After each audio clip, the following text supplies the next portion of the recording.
I'm on now. So you all get to put up with me as I learn how to do this, but you'll decide whether you're happy you elected me as vice chair or not. Motion to approve. I'd like to open the meeting at the Santa Clara Valley Habitat Agency.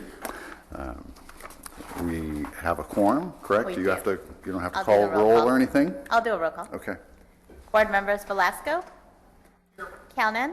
Here. Wasserman. Here. Courtney. Here. Little. Here. Rogers. Here. Herrera. Here. First up, I believe, is the consent agenda. Public comment. Public comment. Does anyone like to make no speakers for public comment? All right. Moving on to the consent agenda then. Motion to approve. Second. All in favor? Aye. Opposed? All right. Can I Carries just make unanimously. a clarification on the minutes for September? They're 2015, not 2016. Thank you. That's right. It's not that late yet, is it? Okay. I think next up is the regular business agenda with a review of the fiscal year budget. Yes. Thank you, Chairperson Courtney. So I'll make this brief because a lot of this is a repeat from the budget workshop. So today we're just here to present the draft final budget, I guess you could call it. There's still going to be, I guess it won't be the draft final, but the draft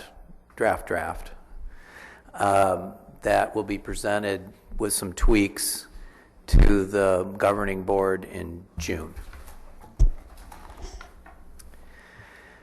So as mentioned in the budget workshop, one of our biggest objectives for next year is to acquire some land with the fees we're starting to collect. And we're in negotiations with several landowners at this time, including the Richmond Ranch Trust, the rest of the Pratt & Whitney and the rest of the UTC property, and Creighton University for the Cherry Flat property, and also Lamont, which is not on the list. We're hoping to have Clara Park enrolled in the reserve system next year, and the Pacheco Creek mitigation site, which is a Caltrans donation to the Habitat Agency. We're going to try to execute some additional borrowing out management agreements, do more borrowing out management agreement negotiations with Moffett and the Guadalupe Gardens. We're going to do more restoration projects to continue with the stay-ahead provisions of both the Habitat Plan and the RGP. Submit more grant applications, coordinate and solicit funding from PG&E, state and local agencies. We also met with the High-Speed Rail Authority recently and trying to coordinate advanced mitigation with them also. Work with the NGO community to secure foundation monies. Start more in-depth and intensive negotiations with the regional boards for the 401 certification of the regional general permit. We're well on the way to completing the application process for the RGP. We might even get it done before the end of this year, but just in case we don't, it's on there. We have to, as I've explained in past meetings, we have to do a in-lieu fee program as part of our RGP process, and that has to be approved by the interagency review team, which is made up of the wildlife agencies and the water regulators. And that should take a couple years, unfortunately, to go through that process. It's the same process that mitigation banks go through.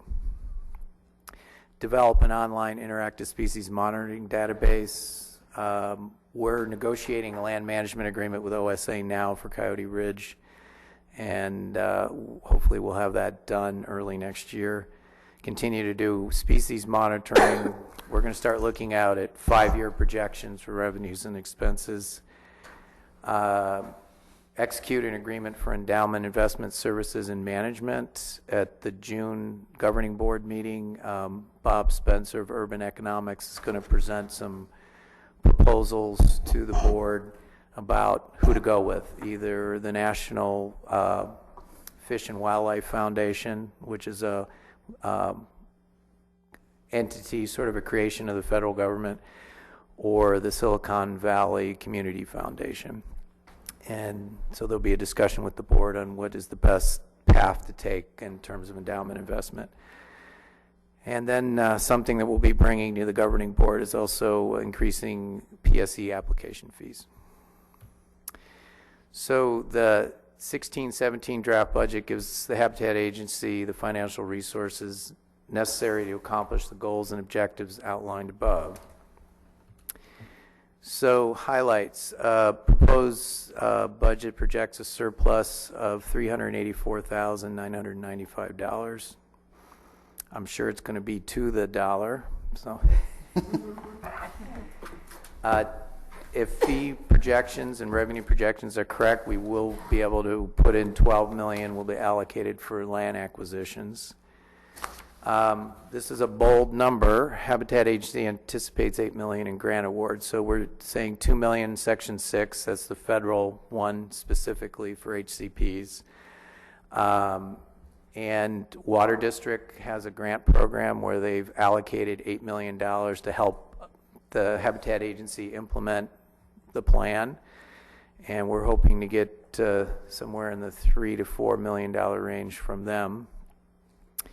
And then Wildlife Conservation Board has said they would match a Section 6 grant if State Department of Fish and Wildlife would approve such a match. And we're also in the discussions with the Bureau of Rec, which helped fund the Coyote Ridge acquisition. To the Central Valley water projects, they have to mitigate for endangered species impacts, and even though that's over in the Central Valley, I guess a lot of the water from there comes here, so somehow there's a nexus that they can spend money here. I'm not sure how that works, but I won't complain. Yeah. We will be adding one new staff person, and this is kind of exciting, and also board member Rogers brought up, well, what happens if the economy starts not to go so well? And in this last budget highlight is certainly an area where we're really ramping it up in terms of budget. We're probably going to end up spending about $625,000 in conservation strategy implementation, and as you can see, we're projecting to spend $2.14 million in fiscal year 17. So we're really starting to ramp up, and a lot of that is with land management expenses with enrolling Coyote Ridge. If we do acquire Lamont or Richmond Ranch, one of the other properties, we'll have land management costs associated with that. Same with Clara. And we're starting to do more with burrowing owls, and restoration is very expensive from a design standpoint and a construction standpoint. And if we ever did start to have financial problems, which would mirror what's going on in the region, then this is one area where we would unfortunately have to scale back our expenses. This gives you an idea of the summary budget. And this is on page, should have wrote this in my notes. This is on page 8 in your, no, excuse me. 84. Let's see, where is it? It looks like I have an old copy of this booklet. So, there it is, sorry, page 4. It's in page 4 of the booklet. And it lays out what we project our beginning fund balance will be as of June 30th, just a little more than $7 million from general revenues and $855,000 from special revenue fees, for a total of just slightly over $8 million. Estimated revenues, which is land cover and nitrogen, $5.3 million. specialty fees just under 4.5 million, and then we'll be contributing almost 1.3 million to the endowment for a total of 11,080,000. Excuse me, through the chair, Yes. if I may. The numbers he's referring to are not what's appearing on the screen here. Okay. This is televised. This is recorded, broadcast, whatever the proper term is. And I'm just thinking for those people following what you're saying, is it possible to get, you're referring to what page in your report right now? 4.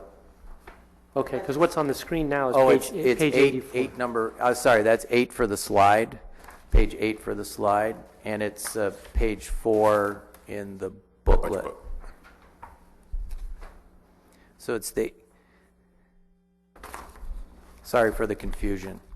Okay, thank you. Yes, my fault there on that one. Should have had no page numbers on the presentation.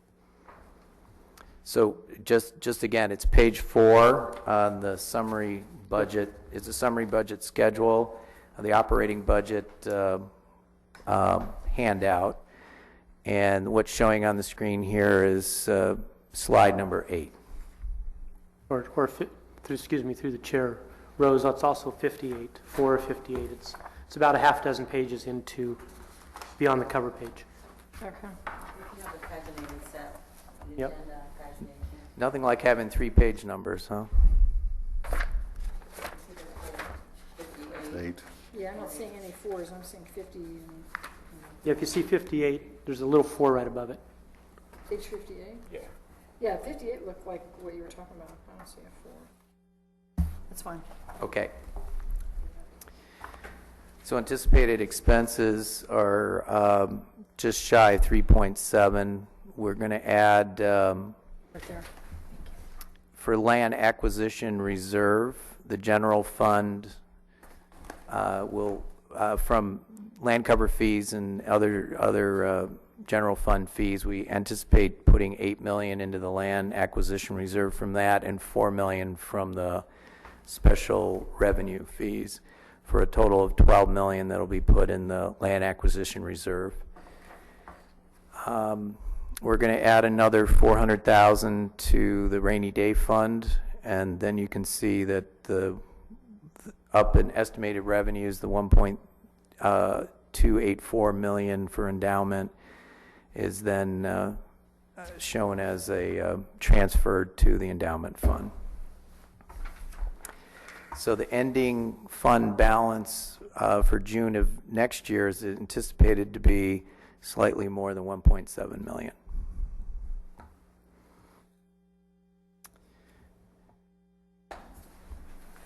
And this shows the estimated revenues, and nothing's changed from the budget workshop, but I can go over this in detail with anybody that, any questions related to this.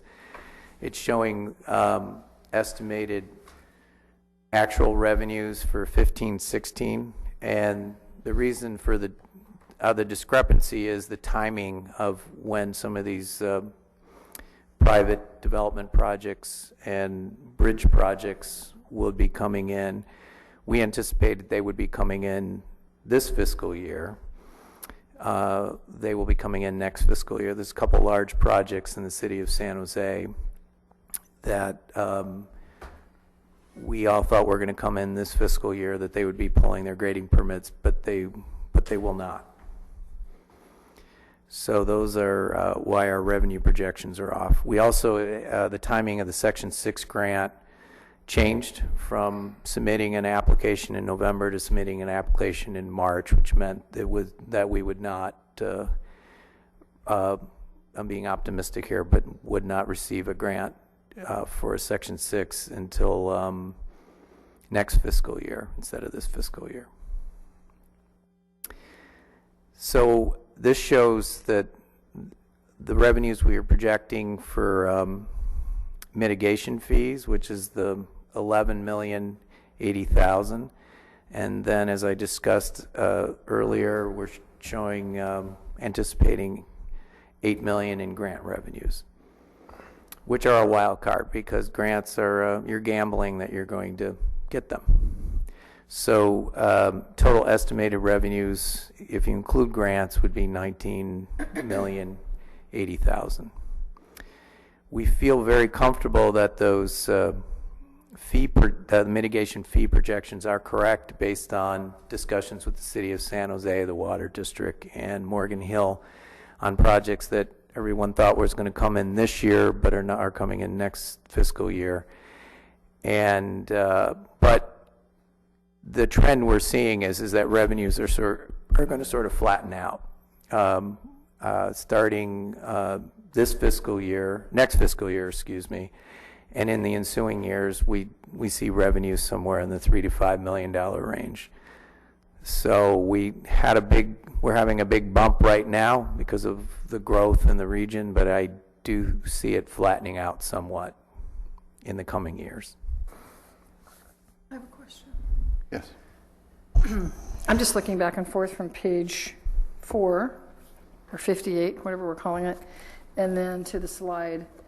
And so when I look at the total subtotal for mitigation fees, 11 million, I just want to make sure I'm understanding this right. And I look back at estimated revenues on page 4. Yes. It looks, that total that I'm looking at, 11,080,000, Yes. that's a sum of those of those to the left, right? Correct. General fund, special revenue, and Correct. permanent endowment. So, but when I'm looking at 11 million up here, that's just the mitigation fee. So, Correct. wouldn't that be plus those other things? Yeah, we didn't add the grants into this. Yeah. I'm confused. Yeah.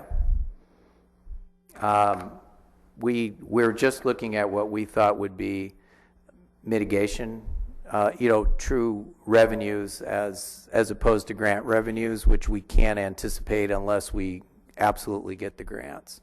So our real revenue projection is $11,080,000, but if we do get the grants, we're anticipating it to be $19,080,000.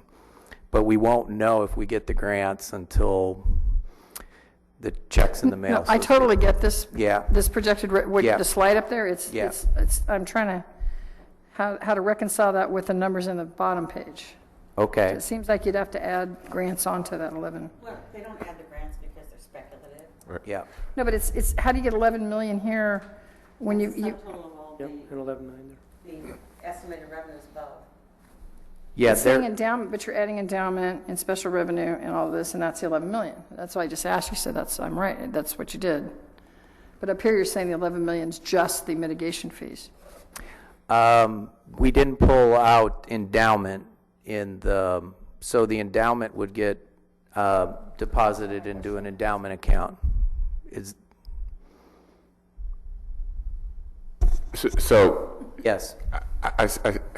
I see where my colleague is going with this, is that when looking at the numbers, that how you've presented the wetlands mitigation fee, that adds up to 11 million. However, when you look at page 4, taking out the endowments, you come to just a shade above 9. Gotcha. So Thank you. the question is, how do you reconcile the 9 and the 11 in the revenue that you presented before us? The endowment will go into another account. It won't be available for offsetting expenses or for, but it's still part of the revenues that we collect. So the endowment is, yes, Jason, go ahead. Okay, so I think what we're seeing from the slide is taking into an account the endowments Yes. that goes into the different mitigation fee Correct. line items. Yes, Okay. yes, correct. Thank you, Jason. And it will be pulled out. It won't be available to buy land but it is still revenue we collect. Yeah. And I do have a follow-up question to that, is that obviously, as you were saying, the grants funding is speculative at this point in time, but obviously, depending on how much we receive in grants, if it being 2, 5, or 8, Yeah. you'll come back at a future point in time to adjust the budget. to be able Absolutely. to- Absolutely. So we'll know if we get Section 6 this summer, early fall. And that'll determine whether we can get Wildlife Conservation Board funding. We'll probably have a pretty good idea on whether we're going to, what we're going to get from the Water District too. I was just talking to Water District staff last week about their grant program. They're still developing sort of the process for releasing those funds. Can I ask a question? Absolutely. I just, in terms of the process we're going through, you have there's an Excel spreadsheet in the book. It's page 51 of the packet.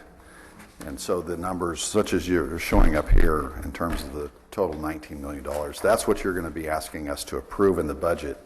These other slides that you've been discussing give us sort of more detailed, differentiated look in terms Correct. of what we might expect.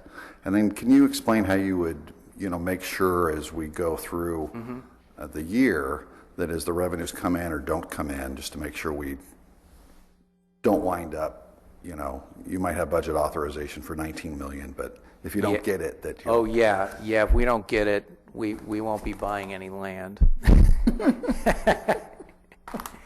I won't take out a mortgage. And if I remember from the budget workshop, you said that the sort of committed costs that we have are well within just the base revenues that we're expecting, correct? Correct. Thanks. You're welcome. So this slide here, which, let me see if I can correspond to what page that would be in your book. So this is 63 in the book. There's some corrections to this one that I want to bring to your attention. So we're anticipating estimated actual administrative expenses to be not 1,012,000, but 981,000. We're also, because we've had to rely on, and this is where adding the staff person I think is going to be a big cost savings. We've had to have, we've had a contract employee, a person who used to work for the redevelopment agency for Morgan Hill actually has helped us out on a lot of administrative stuff as well as ICF. And we sort of estimated that we spent about $65,000 in contractual administrative services, which with the addition of the new staff person, a lot of that's going to go away. Not all of it, but vast majority of it. We also estimate actual technical permitting support to be at about $310,000, so a little bit less than what we requested last June and what we estimated actual at the budget workshop. And then the estimated actual conservation strategy implementation will be more than what we requested in June of last year, and more than the estimated actual to be. We're estimating it to be about $675,000. So total estimated actual operating budget will be, we're estimating, and this is a high estimate, it may come in less than this, but we figured I'd go with a high estimate. $1,966,000. So about 58,000 more than we, yeah, correct. Year and close, Year-end okay. close. Yeah. And I didn't have time to update these slides because So they're not correct. they went out to your, They don't in the reflect board packet, so I just figured I'd do it orally today. So I think, talking, Jill and I spent a lot of time going over this, so the total estimated actual operating budget could be anywhere between 1.89 or 1,890,000 to slightly under 2 million. So we're not sure based on when invoices come in for some of the species monitoring and some of the work that the consultants are doing. Yes. Yeah. So turn to page 72 and 73 in your booklet. There you go. And that'll give you an idea. This is for, so 73 shows you what the estimated, it shows both 2015-16 and 16-17. So you can see it's wetland restoration and creation, so that's permitting, the design work, and the construction. So we'll be submitting a bid packet to the board in July, well, actually a contract to approve a contractor to do construction at Clara Park to restore a wetland and do some pond and wetland creation. That stuff's very expensive, and that's where you can see where a lot of the expenses are. So what you're seeing, so what the costs are starting to come in, and why you're seeing an increase is sort of implementing the plan, doing appraisals, doing phase 1 environmental assessments of the properties we're hoping to acquire, doing the species monitoring. So it's the conservation strategy being implemented. Yep. Just to, which was 72, Yep. is 16, 17. But Yep. we're talking about an additional $100 and some thousand in 15, 16 Yes. over the projection. So I just wanted to see the detail of what those expenses Yeah, are. those, so when Additional when we did the budget in June, I hadn't thought about, to do an appraisal on the UTC property, I hadn't anticipated doing that. That cost just under $50,000. Then with the acquisition of the Coyote Ridge property, we had to start doing plant and butterfly surveys, and that's something that I hadn't thought about in June either. So, and that's $90,000. Not all of it will be expensed this fiscal year. Some of it will be next fiscal year. We had to get a handle on the number of plant occurrences that were out there, because the way the plan works is you have to have advanced mitigation for the plants. So before you can impact a plant occurrence, you have to have so many protected. So there's several projects in the county right now that are impacting plant populations. The water district will be impacting plant populations. So we needed to get an understanding of how many occurrences we acquired out at Coyote Ridge. So that's where the expenses are starting to come in. And I hadn't thought about some of that stuff last June. So that's why there's that discrepancy in that area. Thank you. You're welcome.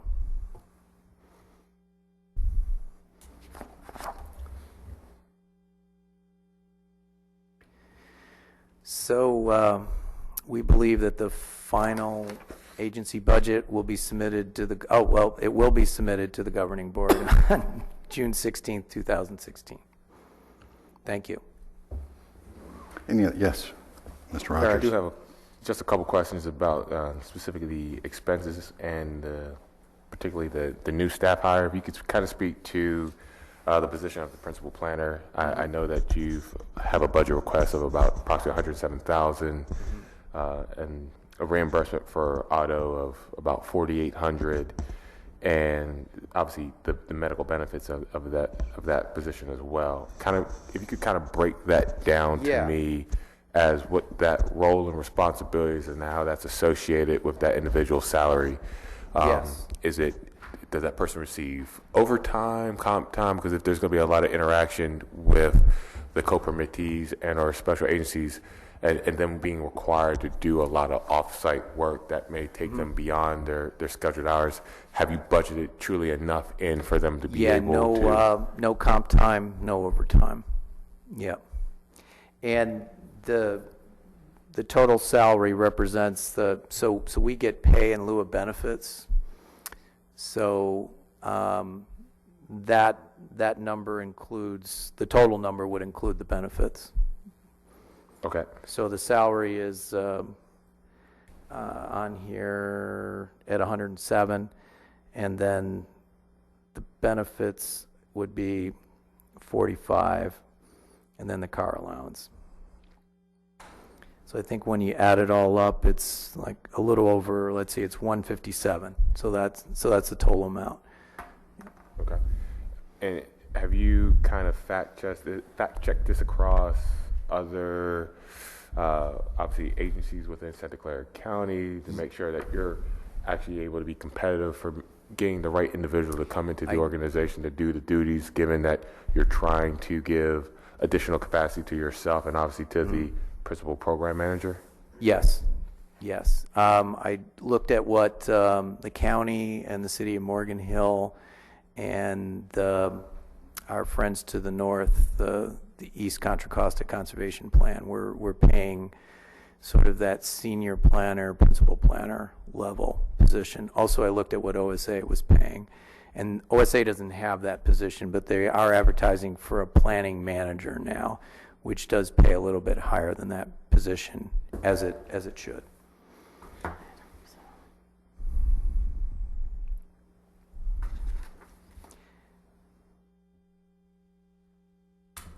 Does it seem low to you? I do after. As to me. It does. Just given the amount of responsibilities and duties that you're going to be asking this individual to participate in with a number of different jurisdictions and being able to truly implement the plan with peak staffing or consultant services. So that's going to be a significant ask of one individual. And obviously living in an area where the cost of living is quite high, want to make sure that you're putting yourself in an economically competitive situation to where you don't lose out on what it may be your number one candidate to fill your needs. So maybe looking at this too much on the lower end of the side than, putting ourselves truly in the middle. Okay. It would mean bumping the salary for the principal program manager too. Contraction is definitely an issue, or compaction, excuse me, is definitely an issue when it comes to that. And obviously, there's so a limit. I'm open to doing that. I guess I could do a more formal salary survey. I did do one for when the principal program manager was hired, and I thought that salary was competitive, but I can look again, and if we have to do an adjustment, we can. That's for sure. Yeah. I leave that up to the rest of the board to weigh in on whether or not we should have a formal survey or see what comes of what he's put in the budget, and if we actually receive many inquiries into the position when it goes live for recruitment, and then make a determination thereafter. Can I, my question, I guess, to you and council is, we don't really have position specifications, adopted salary ordinance, things like that, right? So I'm assuming that your staff is something that you have the authority to set under the policies that the board's adopted so far? That's generally correct. We do actually have a specification, but we don't have a formal salary ordinance like you're probably accustomed to. Thank you. Mr. Wasserman. Thank you. Since you asked the question, I'm comfortable going down the road we're currently going down until our director comes back and says it's problematic. All of us are involved with various agencies, and salary setting is tough. To be the employer of choice is tough. The cost of living here is tough. All those things acknowledged. Our future revenues are unknown.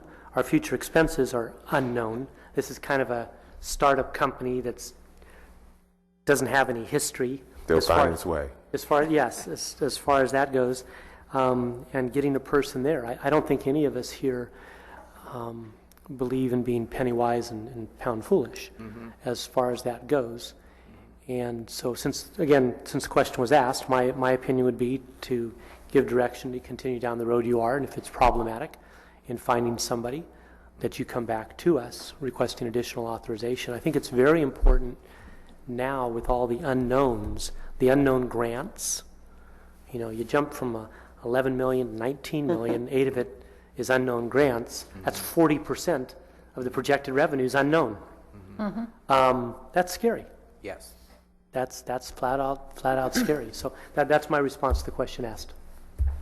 Yes, Member Herrera. Yeah, I generally agree, but I think the chair might have been, maybe I'm reading into what you were asking, but is there some flexibility for the director? If, is there a percentage that he can have some flexibility if he gets a candidate? And I don't know what that'd be, 10% or something that he can move around. I would think, I'm trying to come up with a medium solution so that we don't have to wait for an implementation board or a board meeting to give them a little bit of flexibility. I would be in favor of that. So it's entirely up to the board. If the board wants to indicate that they're comfortable with a range and provide that to the executive officer, that's certainly an option.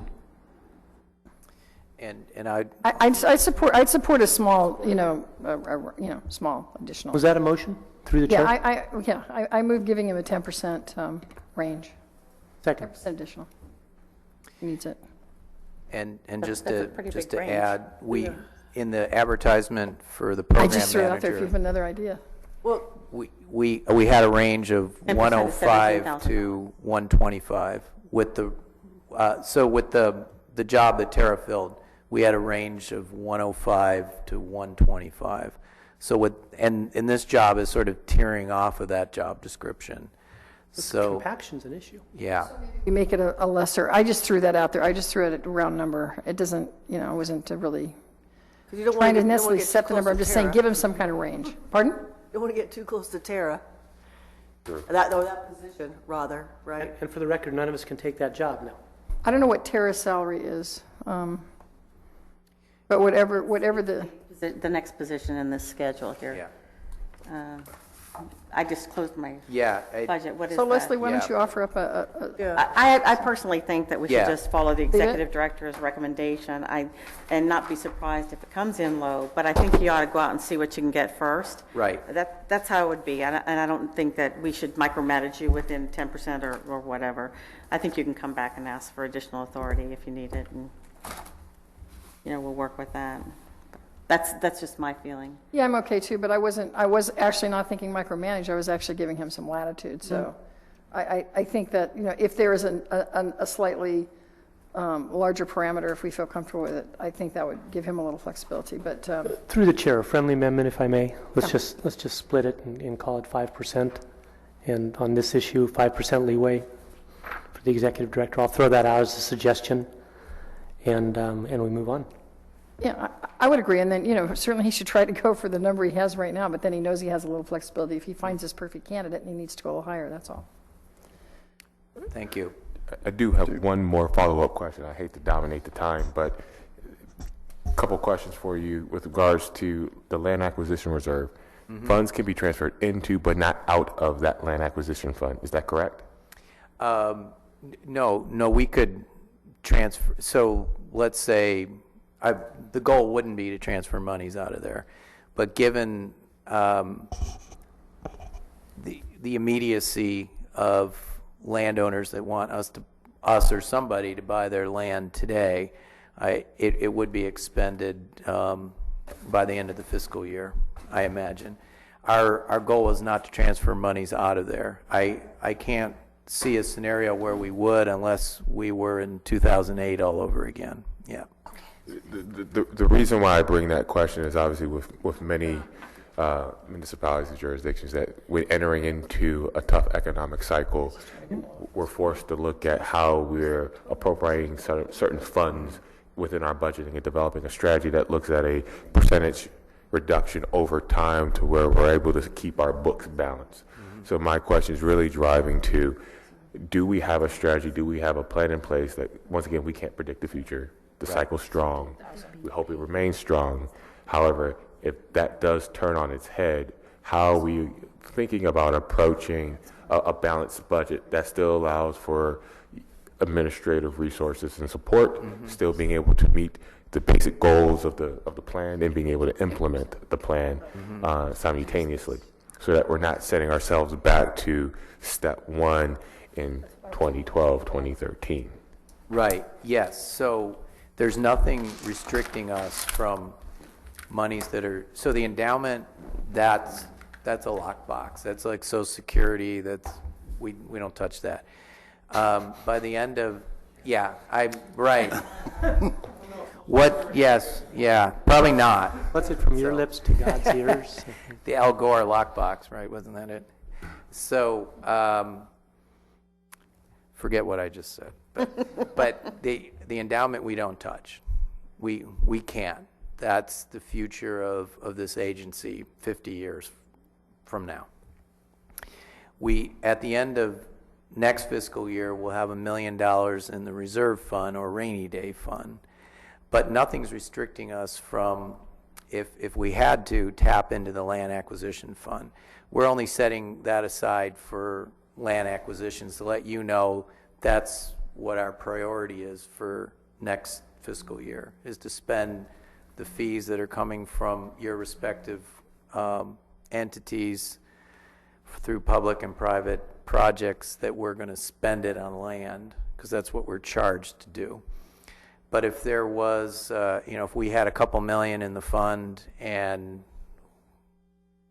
2008 struck again, there's nothing restricting us from tapping into that. But I'm hoping we could ride it out through whatever fees would trickle in and the $1 million we'd have in the reserve fund. And we'll add more money to the reserve fund in the next fiscal year.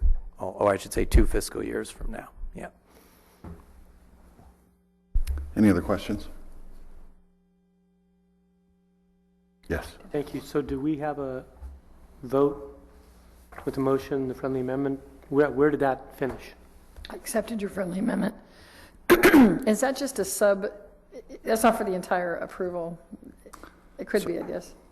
I'm going to try something here. My sense is that, based on some of the answers we got previously, that the numbers that you presented are actually, you provided one item which you said would actually be less. Are you asking us to amend the budget lower based on that number, or was that just sort of an informational piece for us? Oh, I'm sorry. For what? Sorry, It was on the bar chart. Oh, those are all the changes? Correct. Yeah, no, I just wanted to get you the latest information that we'll present to the governing board. I wanted you guys to have all the correct numbers. So Yes. on this, okay. Yes. Okay. So this is in the corrections? response to the question that Member Wasserman raised and everything, since this is a review and recommendation to the governing board, you could wrap everything into one motion. So I'd move approval with that change and any other amendments people want to make. But I just want to make sure we've seen the final. So we heard some verbal things that were Yes. changes from what we're looking at here. Yes. But all of that is contained in Correct. here. There's nothing verbal that isn't written in here somewhere. Okay. No, nothing. I'll bump, I think it's a good recommendation. I'll bump the salaries up 5%. And then, Excuse me, through the chair, that you have the authority if needed. their authority if to need be. bump, not Okay. automatically bump. Okay. I'm giving you Okay. flexibility. You can, if Okay. you can get someone at the salary that you have Best person, set, least that is expensive. preferable. Okay, But if you need perfect. it, so you don't have to call another meeting of us. That's the only reason I'm thinking. Okay, yeah. And again, there's a range associated with this of 105 to 125, so we can work within the range. Yeah, I'm not trying to micromanage you at all. No, Just no, giving you some flexibility. I'm not. You guys are just bringing up questions for me. I get it. So I made a motion. I don't know if anybody seconded it, but, Second. okay, great. You're moving the entire budget I with moved the that entire addition- thing with the. with the amendments with the accept- noted. Yeah, accepting that friendly amendment from.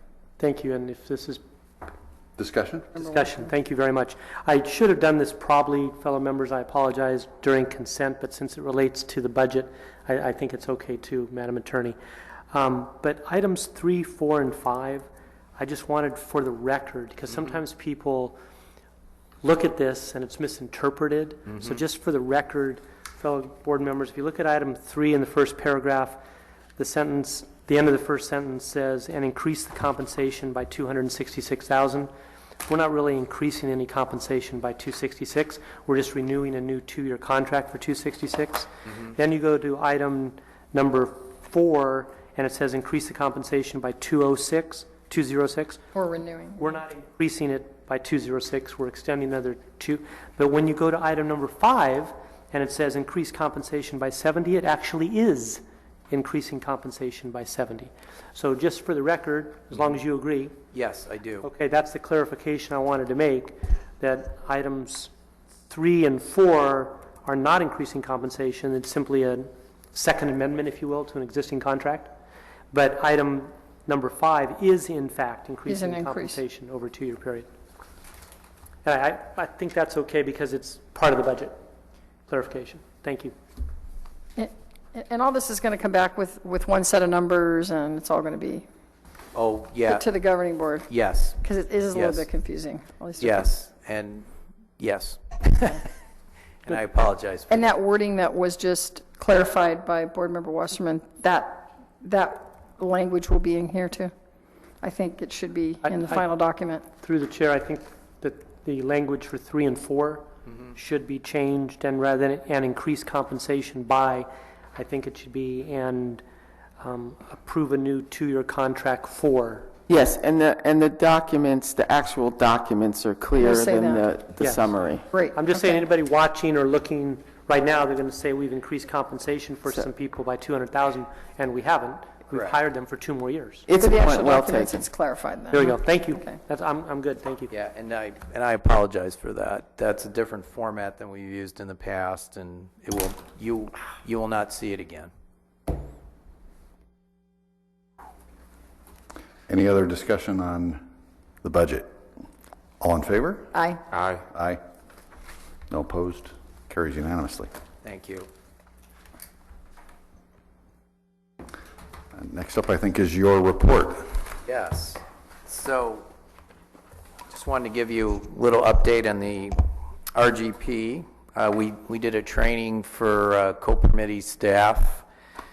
So all the folks that work for you on April 5th, we had about 60 people show up for that. From all the organizations that represent our agency. We're almost complete with developing an application package for submitting to be in compliance with the regional general permit. So what happens if a project comes in and they fall under the umbrella of the regional general permit, they have to fill out another application. And unfortunately, I'm hoping once these things are truly integrated, once we go through the IRT, they'll be truly integrated and there'll be one application. But right now there is 2 parallel processes, not in terms of fees, just in terms of applications. And they're almost complete, and there's a couple projects that are lined up, and I've gotten several phone calls from consultants about other projects that want to utilize, both public and private, that want to utilize the RGP. So that's good news. So just, there's a lot of verbiage here. I'm not going to get into it very much, but just to let you know about the Clara restoration. So the bid packet for construction is going to be released on June 3rd, and we'll be accepting bids from qualified contractors to do the construction work out at Calero Park.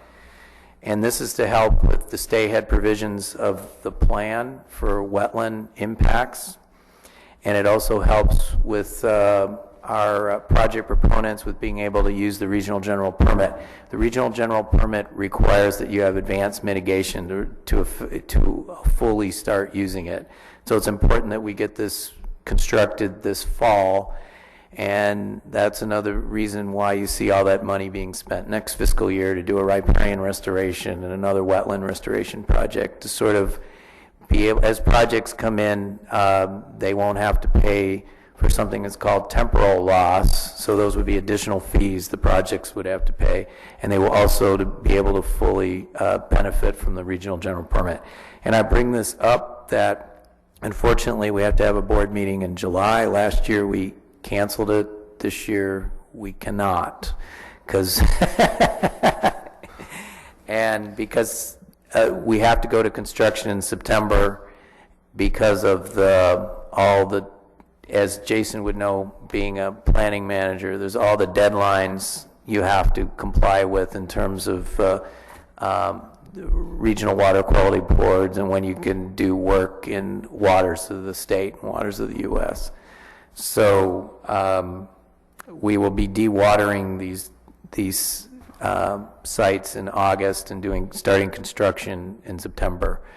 So it's very important that we have the meeting in July, and I apologize for that. I was hoping we could do it in September, but I was told that you need 2 months to do the construction. So that's September and part of October.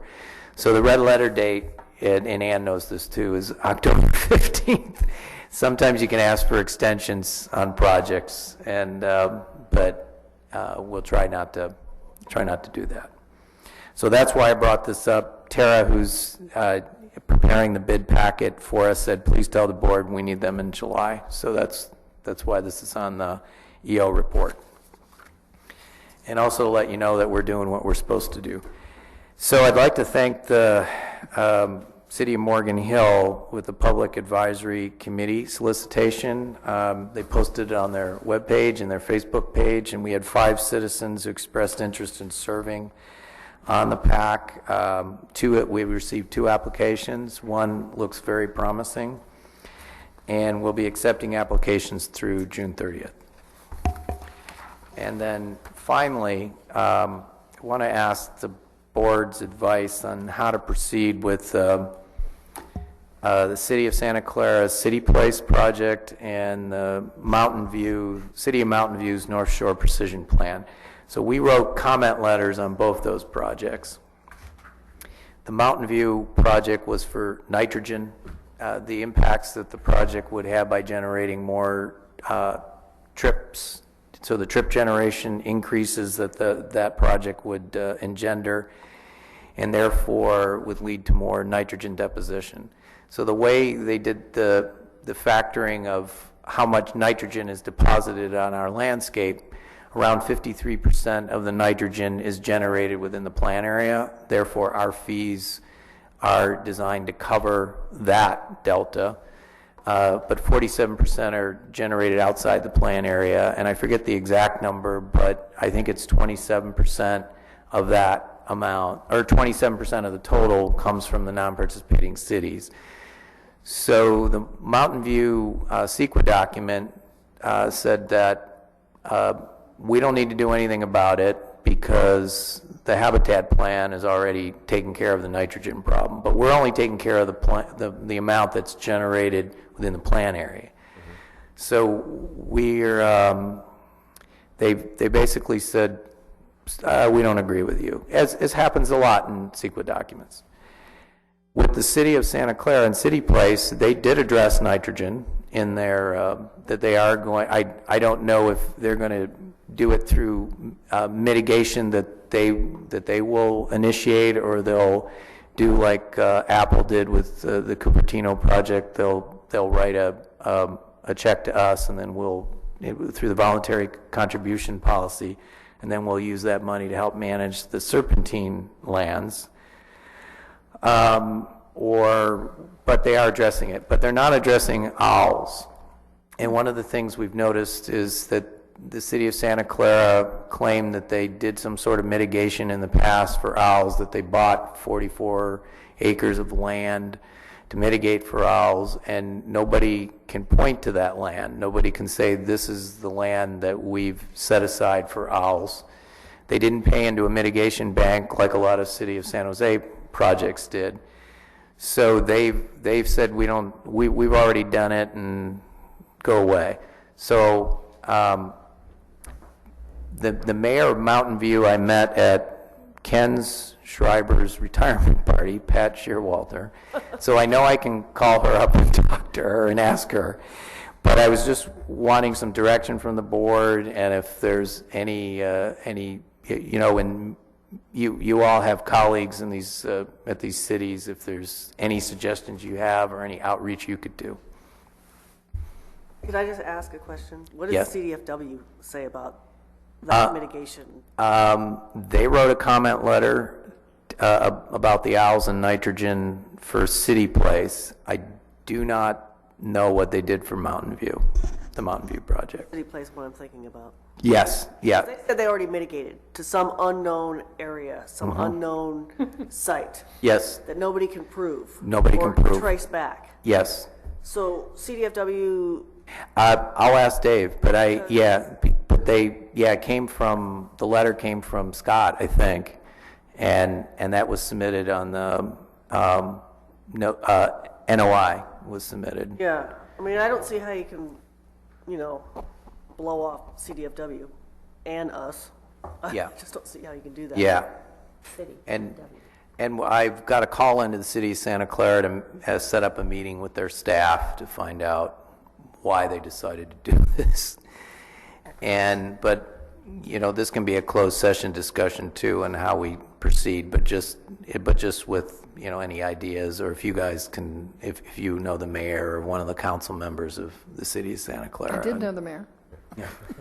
I would like to raise just a point of knowledge for the board, in that with City Place, they have been having joint planning commission, city council hearing study sessions on the City Place project, discussing a variety of different topics, particularly the one that latest occurred, or will be occurring, I believe, next week, will be on the environmental impact report that they are preparing for that project.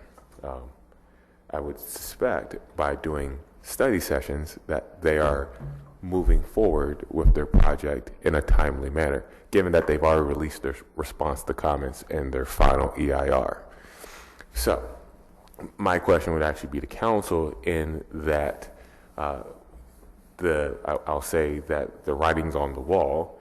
Will there be any representation of the Habitat Agency at a public hearing in regards to our opposition to the EIR, or how they've analyzed the project as it relates to Burring House?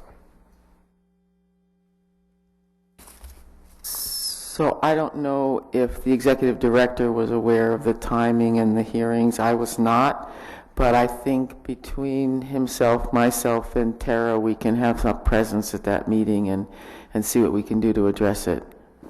Agreed. And Tara did attend one of their workshops and addressed our concerns at that workshop.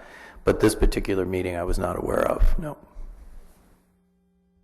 Do we believe that there, and this may be something that we'll have to discuss around, as a closed session with the governing board, but if there would need to be any subsequent actions taken, if we believe that there's a significant impact that's being created on, obviously, an endangered species that's covered under our plan? So legal action is always an option. Not a good one. Whose formal actions, right? The city of Santa Clara is taking the formal action. We're just collecting fees. We're not actually issuing a permit for this. Is that?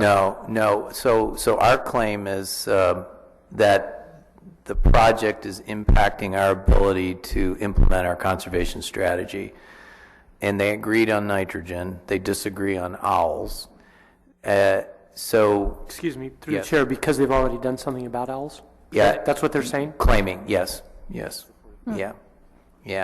But there's no evidence to suggest. So that's why meeting with their staff, I'm going to try to get some more information. But the feeling among everybody is that property doesn't exist. But I'm hoping that's not the case. But then maybe we can negotiate a owl management agreement with them and start to manage this mystery property for owls. So that's so there's a breeding pair that have been around Levi Stadium, and the golf course that's currently there is potential breeding habitat because of its proximity to the wastewater facility, and it's also foraging habitat. So given how the birds are getting crunched in, every little bit of conservation helps in that area of the county. But it's not just that site, it's kind of the cumulative problems that are happening for that bird. Member Herrera. I just wondering, is there a timeline on this? Is there is it important that we file something within a certain time period to have impact on this particular project? Well, Through the chair, when does this become a closed session item? so I'm not aware of all the, I mean, there are timelines, but I'm not aware of what they are because I'm not really clear on what the status of the project is. We got the information just today, shortly from Mr. Rogers. So there's a lot of things we can't answer because we don't know. But if I may just extrapolate, it sounds like they haven't taken a final action yet if they're still having these hearings. They haven't taken a final action yet. They're Okay. still dealing with their workshops, but they have released their final EIR in response to Right. comments. But if they haven't taken a final action, then no timelines have kicked in. That's what I'm trying to get to. So with regard to the appropriateness of a closed session, yes, if we decide that there's something that we need to do that might be in the nature of litigation, but I think all of that's a little bit premature until we go back and figure out exactly what the status of the approval process is, have the opportunity to participate in the hearing that's coming up next week, and see where any discussions we might have go. So, if we're successful, then there's no need for a closed session, and if we're not successful, we will put a closed session on an appropriate agenda. All right. I just want to kind of walk through some bigger concepts. So we are a multi-jurisdictional agency by choice, and we've come together. We have authority within our own jurisdiction. In the event that someone outside of this relationship has an impact that's been identified, it's an opportunity for them to buy into it, to mitigate, correct? Correct. But I don't understand our authority to challenge. They could choose lots of different mitigation without having to buy into. Exactly, yeah. So I'm yeah. a little bit unsure what we're talking about and what our role is as an entity with respect to challenging a finding and suggesting that. So I think with regard to the Santa Clara situation in the burrowing owls, if they in fact are saying that they have mitigated for burrowing owls because they have a piece of property, that would be fine, except for the fact that it doesn't seem they can identify this particular property and prove that there's actually been any mitigation related activity.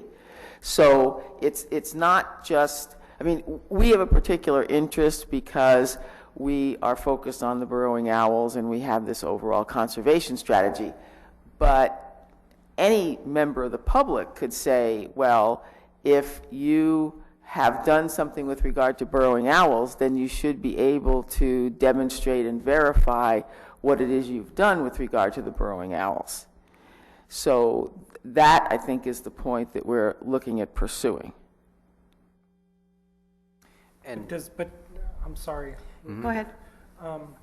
But to Leslie's point, though, it seems that our authority, our reach, only extends as far as our boundary or our area is concerned. Can we Well, go beyond that? And Our reach as an entity is focused on what's in our boundaries, but anyone can question the status of the owls and whether or not certain environmental things have been complied with. You don't have to be, for example, a resident of the jurisdiction to question what the, something about an environmental impact report. And- So, thank you, because my issue was, is it our mission, our charter, to then challenge other jurisdictions about what they are doing? So no, Watchdog outside of our boundaries is what I'm. well, so the I won't call it the problem. I say one of the issues or concerns is that the plan does identify burrowing owl habitat as extending beyond the area that's covered by the plan. So if you look at the maps in the habitat plan, it does show that the burrowing owl reach goes up on both sides of the bay, which, for example, is why we're doing some burrowing owl activity over in the Fremont Milpitas area at the Don Edwards Refuge. I mean, that's not technically I see. in our jurisdiction, but because the map shows the burrowing owls go up on either side of the bay, we have this kind of overriding interest in the burrowing owls.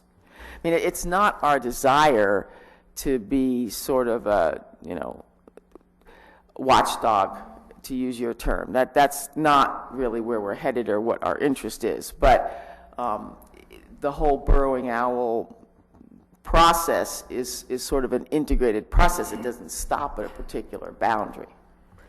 And if I'm not mistaken, just to help provide a little bit of clarity, is that in reading your first letter that was submitted to the city of Santa Clara, that there was a concern as it related to the cumulative effect on the burrowing owl population that did reside within our planned boundaries as well, given its proximity to a significant population in North San Jose, which is within the boundaries of our plan. So there's the indirect concern that we would potentially have under our reach or under our guise, if I'm not mistaken. Correct. Yep. And to answer sort of your second part of your question, Leslie, no, they don't have to mitigate through us. That's just an option. They could do something on their own, and we would not expect them to write us a check and mitigate through our plan, through the voluntary contribution. It's just as the stewardship responsibility they have as the lead agency. We believe that they may not be addressing through CEQA impacts to a species of special concern